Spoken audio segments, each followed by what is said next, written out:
Public Servants Association has finally signed the draft public sector wage agreement, which includes a 1.5% wage increase. The move brings to an end the marathon negotiations between government and public sector unions. The PSA represents 18% of the country's 1.2 million civil servants.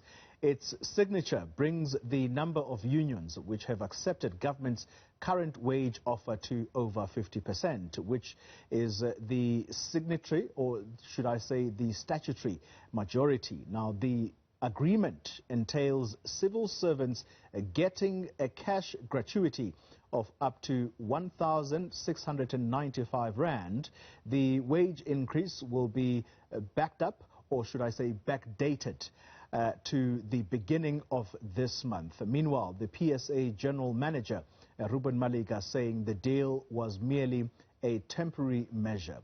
This after unions realized that they had resolved on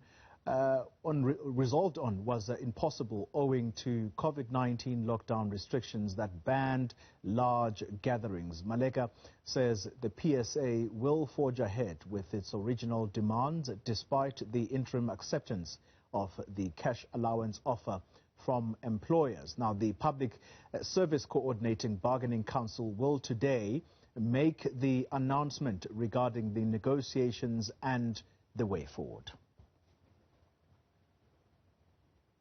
All right, let's get you some more now on this particular story. Public Servants Association's Reuben Maleka and the National Education, Health and Allied Workers Union President Mike Shingange joining me on the line. Gentlemen, to the both of you, thank you very much for your time. Let's start with you, Mr. Maleka. So you represent a large number of the public servants. I think it's about 235,000 versus Nehao, whose president we're going to speak to in a moment.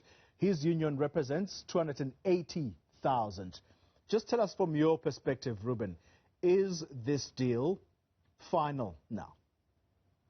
Yeah, thank you very much, Xoli, and good morning to my colleague, Mike. Yes, indeed, the deal that has been signed yesterday by the PSA is a done deal. Mm-hmm. We've concluded the negotiations. The deal is now for implementation. And it's true that this is actually what we regard as a stopgap measure or an interim arrangement, noting the fact that at this point in time, we obviously in a situation where we are compromised as unions, where obviously it's a fact that there is no way that at this point in time we can stage any kind of a strike that will be successful for two reasons. One being that the COVID regulations and obviously any mass gatherings would also be a super spreader.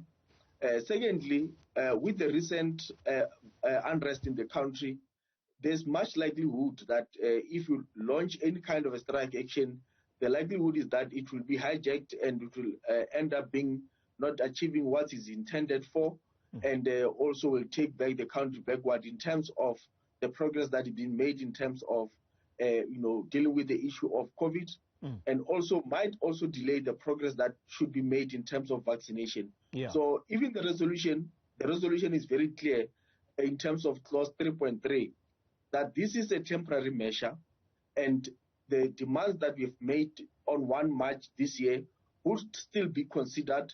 That will also break away this issue of cash gratuity. Yeah. Mr. Maleka, let me just continue with you for a little bit.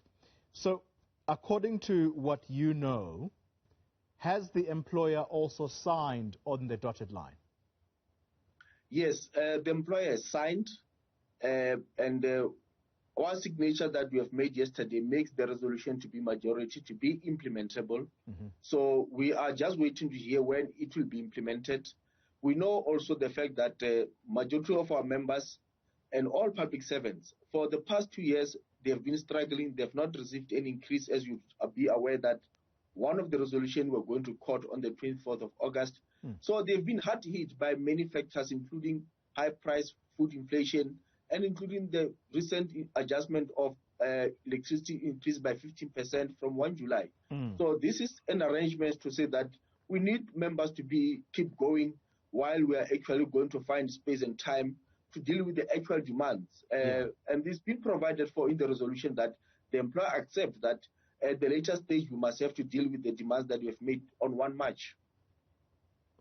All right, Mike Shingange, let's bring you into the conversation. You represent a sizable number of public servants, your union, and it's not just you who has not signed on this deal. Pop Crew, as I'm aware, is also not a signatory to this deal. Nonetheless, you are now forced into this agreement. Is there any wiggle room for you, or this is it? Good morning, Botoli, and your viewers, Comrade Maleka also. I must indicate that I'm not able to hear Maleka. In case there are areas I must reflect on his input. We have declared a dispute in terms of the dispute resolution mechanism. We are going to look for conciliation on Friday, the 30th. And obviously, as we have anticipated, we're going to receive a certificate of non-settlement. We will then take a decision between tomorrow and Thursday about what exactly should we do. Of course, we'll have to rethink the course of action that we had initially planned to take, given the fact that in terms of the rules of engagement, the agreement now enjoys 50 plus 1%. In other words, it is binding on all of us who are in the public service. However, it doesn't mean that we should not continue to voice our dissatisfaction about the areas that we disagree with in terms of this agreement. Yeah, all right. So you're planning to challenge this legally, but those listening will say that government is in a tight corner anyway. So you trying to challenge this deal, or you trying to squeeze the little that you can out of government, is actually not smart at all. Why are you still intent on trying to get as much as you possibly can? In fact, what is it that you are asking for? Well, firstly, the government is at liberty now to go ahead and implement an agreement that has got a majority of signatories. So we're not trying to stop them now. However, we have been indicating at the beginning of these negotiations the manner in which the government was approaching this time around. Because in our view, it's a culmination of what we have always called an attack on collective bargaining. Firstly, you remember that public servants have already lost over 5% of salary increase in 2020 when the government unilaterally decided to renege and move away from a signed agreement. These current negotiations are proceeding without taking that into consideration at all. It says if public servants must forget that they are actually being owed. It says if we must accept that at any given point the employer can just walk away and take things to court, and therefore all of us must wait for court. That is a principle that firstly we felt that we need to resist and reject, that all contempt deserve. Secondly, for the first time in the public service, an employer or an employment area that has always enjoyed a job security and what we call a basic salary principle is going to be plunged into a situation like we find our brothers and sisters in the other sectors of economy where they only depend on gratuities, where they don't have a basic salary. Government is introducing a system that says we will only give you a gratuity. A gratuity, as you will know, is not compulsory even if you have signed. I mean, if government can walk away from a 3-year binding agreement, what will make them honor a gratuity which is not actually found anywhere in terms of the legally? The workers every time contribute to their deferred earnings, which is a pension, and the employer also do the same thing. This time around, government has introduced a system that does not build on your pension. In other words, your pension will remain stagnant for now, for next year, for last year, and they're going to achieve that which the Minister of Finance has said. There's actually going to be a wage freeze in the public service going forward. Mr. Maleka, you've heard Mr. Shingange. Have you compromised workers by signing on the dotted line here? Yeah, thank you very much. Yeah, indeed, I agree with Mr. Shingange when he says that this has been an attack on the collective bargaining. And if you understand us very well, we have taken the matter of Resolution 1 of 2018 to court, and the matter is sitting on the 24th of August, where we are confident that the Constitutional Court will correct the mistake that was done by the Labour Appeal Court. And on the fact that we have to move on this particular offer, we are obviously looking at all the circumstances, and we have looked at also the conditions where we are today, that how do you then say that you cannot be able to proceed and go on strike? Well, we effectively know that the last resort is the strike, as my colleague, Comrade Mike, indicated that they are planning for a strike. But the question is that how effective would the strike be under these conditions? And it is a fact that where we are, the workers are really in a hard hit by the economic conditions. And hence, when we said, let's go and test this particular offer with the workers themselves said, no, let's take it, because this, we understand, is a temporary measure, is something that wants to give us something as we go along. In Siperi, we call it Boseka Wija. So this is something that they can, in the meantime, be able to, afford their livelihood, and at the same time, not forgetting that our demands that we have made are still standing, and that's where we are going to come together with Comrade Mike when we go back to restore the dignity of collective bargaining, to further engage, because we know that housing is still a problem where majority of public servants cannot afford housing.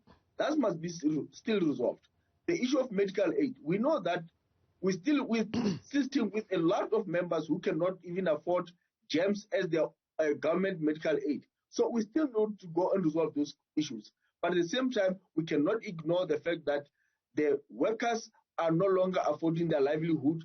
Therefore, this temporary arrangement of 1,000 rand after tax in their pocket is part of alleviation of saying, let's give them something in the meantime while we are going to be fighting for the actual demands that we have made. Otherwise, if you continue to delay this particular arrangement, it means workers are going to go to an extent of almost 2 to 3 years without anything that augments their livelihood, and that is unaffordable. Let's end this conversation, gentlemen. I want to bring you in, Mike Shingange, and conclude the conversation. Pardon me.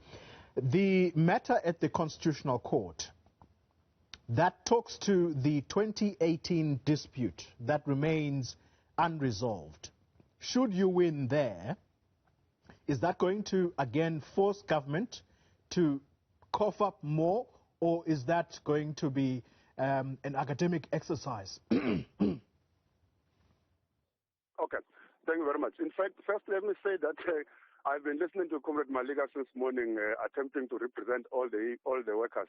He must speak for his constituents. We also done our consultation. So when he says workers said take this money, it doesn't surely represent NEHAW members, because now members in their majority said we must reject this offer. To your question, Koli, we're confident that if we win, obviously government will be forced to implement. It's not the same thing. All we are saying is that at a point where government might have thought that they don't have money to continue to honor the last leg of the 3-year agreement of Resolution 1 of 2018, they should not have filed a counter application and drag all of us to court, because most of us were not in court. It was only PSA that was in court. We were in the arbitration using the dispute resolution mechanism that are found in the PSAPC. They left us there, they went to court. They should have come to us and said, we're not going to resolve this matter in a court and declaring our own resolution to be unconstitutional and unlawful. We are going to have an engagement with you as our partners in the bargaining council. We will have said, let's engage in a repayment terms. When you owe somebody, you don't walk away. You don't ask the court to say that which you have an agreement with is not all of a sudden become unconstitutional and illegal and lawful. That's where the employer made a mistake. They should have handled this matter different. So it's true. If we win, obviously it is at a constitutional court, it's the highest court in the land. We'll expect them to implement from 1st of April, as it should have been. It will be an addition to this one that they have just signed now today. Sure. And where will government find the money? Gentlemen, we're going to have to leave it there. Thank you very much for your time. Reuben Maleka is with the Public Servants Association, and Mike Shingange with the union NEHAW, which is a union inside COSATU. Pardon me, I do seem to have a frog on my throat. Perhaps it's got to do with all this money that will accrue to public servants should they win at the Constitutional Court. It is a tough one. We're going to have to speak to Treasury at some point about whether or not they are going to afford any of this.